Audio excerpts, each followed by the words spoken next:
Hybrid মডেলের বিশ্বকাপ, যেখানে ভারত আর শ্রীলঙ্কা যৌথ আয়োজক আর অবধারিতভাবেই টুর্নামেন্টের অন্যতম স্টেক হোল্ডার পাকিস্তান তাদের সব ম্যাচ খেলবে শ্রীলঙ্কার মাটিতে। তার আগে পিসিবির মনে হলো কন্ডিশনের সাথে ইউজ টু হওয়া দরকার, তাই সেখানে 3 ম্যাচের একটা টি-20 সিরিজ খেলা যাক। যেই বলা সেই কাজ। 3 ম্যাচের তারিখ সেট হলো জানুয়ারির 7, 9 আর 11। সেখান থেকে দল ফিরে যাবে পাকিস্তানে, করবে বিশ্বকাপের ক্যাম্প, আর তারপর তাদের মাটিতে জানুয়ারির শেষ দিকে আসবে অস্ট্রেলিয়া। ওদেরও টার্গেট একটাই, উপমহাদেশের কন্ডিশনের সাথে মানিয়ে নেয়া। ওই সিরিজ খেলে পাকিস্তানিরা ফিরবে শ্রীলঙ্কায়। এই টাইট শিডিউলের মধ্যে পাকিস্তান ন্যাশনাল টিমের প্লেয়াররা বিগ ব্যাশ আর বিপিএল কখন খেলবে, সেটাই হয়ে দাঁড়িয়েছে বড় প্রশ্ন।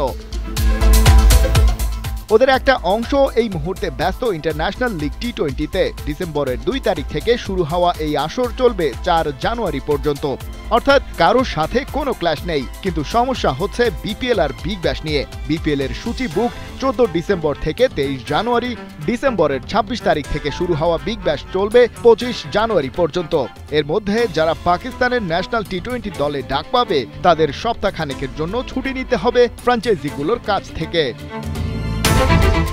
কিন্তু এখানেই জল ঘোলার একটা চেষ্টা করছে পিসিবি। তাদের বিভিন্ন সূত্রের বরাতে পাওয়া তথ্য বলছে, যারা পাকিস্তানের টি-20 দলে অটো চয়েস, তাদের একেবারেই এনওসি না দেওয়ার কথা ভাবা হচ্ছে। তাই আগে ভাগেই বিপিএল ফ্র্যাঞ্চাইজিগুলোকে জানিয়ে রাখা হয়েছে।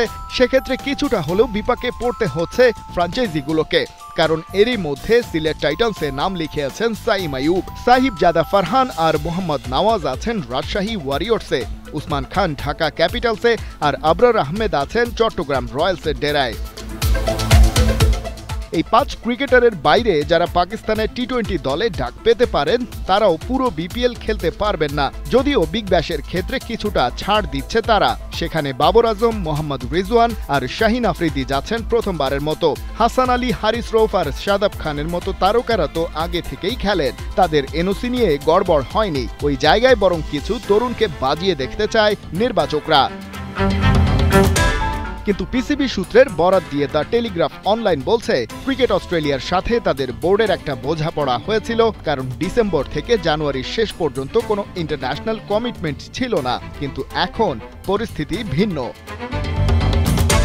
ক্রিকেট অস্ট্রেলিয়া অবশ্য পিসিবির ওপর আগে থেকেই বিরক্ত, কারণ এর আগে বেশ কবার বিগ ব্যাশের মাঝপথে ক্রিকেটার ডেকে নেয়ার নজির আছে পাকিস্তানের। সেটা এবারও করতে চায় না বাবর রিজওয়ানের বোর্ড। তবে বিপিএল এর ক্ষেত্রে তারা আতশ কাচের নিচে যাচাই বাছাই করেই দিচ্ছে এনওসি।